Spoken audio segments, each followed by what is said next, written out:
It's crazy. Like I knew about like the gacha communities and sort of the love that they have for the games and for the characters and stuff. My goodness, I didn't realize the love they have. The fan art.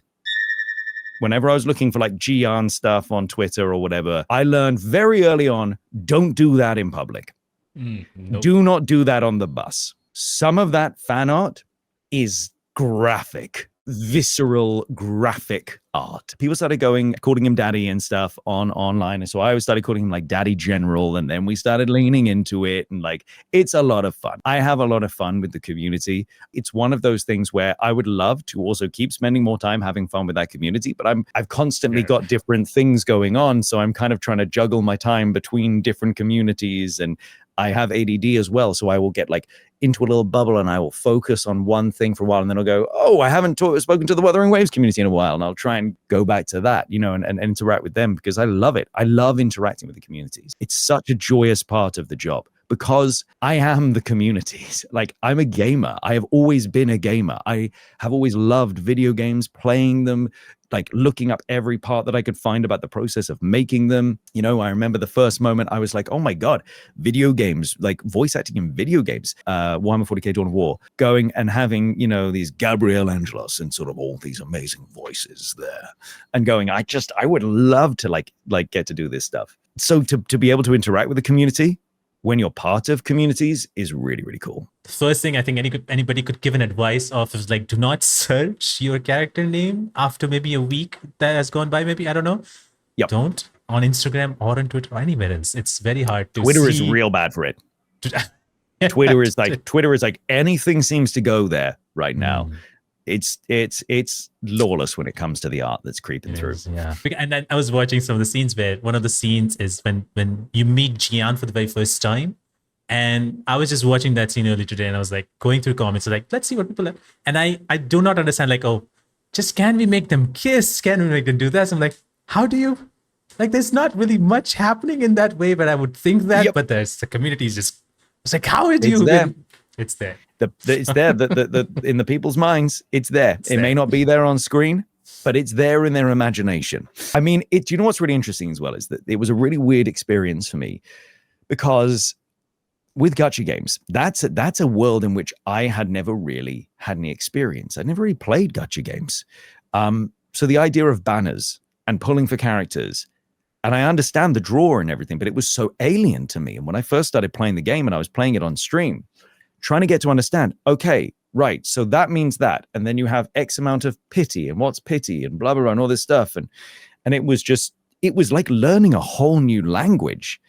Like it blew my mind. Honestly, it blew my mind how much I had to learn in such a short space of time on stream in order to be able to really interact with the community in the way that I wanted to.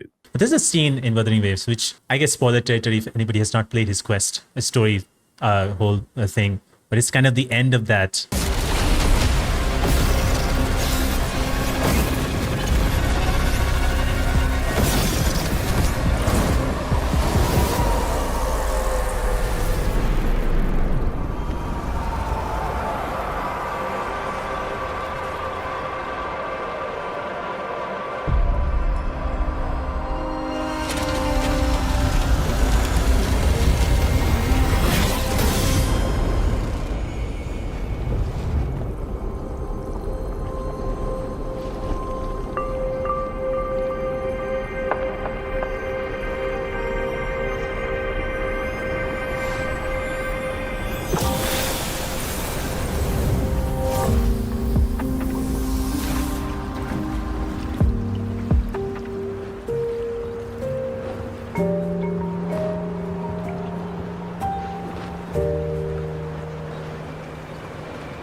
The scenes that they create in there are visually beautiful, and they really tell a story. Okay, so do you know what's interesting is that I was having a conversation that kind of links into this in a way just the other day. Director of a game that I'm working on, he was over in the UK, so we went out for some drinks, and we were talking about different mediums for different cultures and kind of what do we perceive as being, that's how I perceive that culture's emotional sort of the way they convey emotion. So like when I think of the UK, I think traditionally of the stage, right? I think of theater.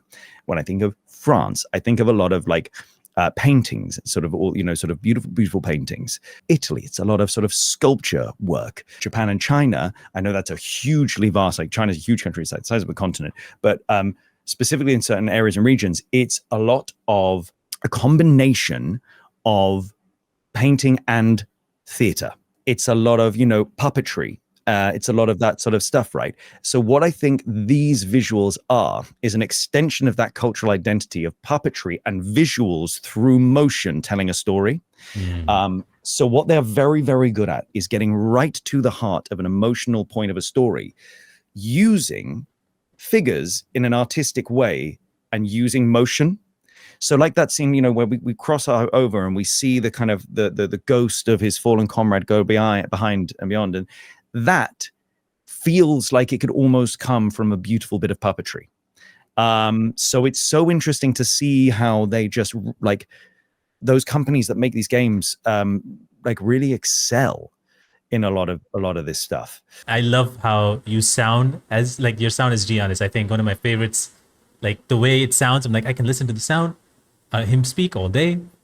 Is that something, do people like kind of ask you at times from the community, like, can you say this specific line? And yeah, I get asked that a lot. I think the thing with him is that because he is this young general, he is this calming presence and commanding presence, his voice has to have that. It has to be smooth and calm and reasonable, and therefore, it's soft, but you don't mess with him. And it's what's interesting is that in order to convey the character properly, I often have to maybe strip back some of the performance, which feels both intuitive and counterintuitive at the same time. Because a lot of the time when you're trying to give a natural performance, you want to just try not to make it too melodramatic. But sometimes you're like, I got to give a little something.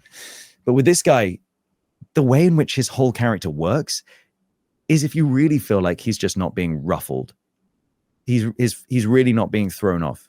He's just calm, he's collected, and he's going to guide you and lead the way.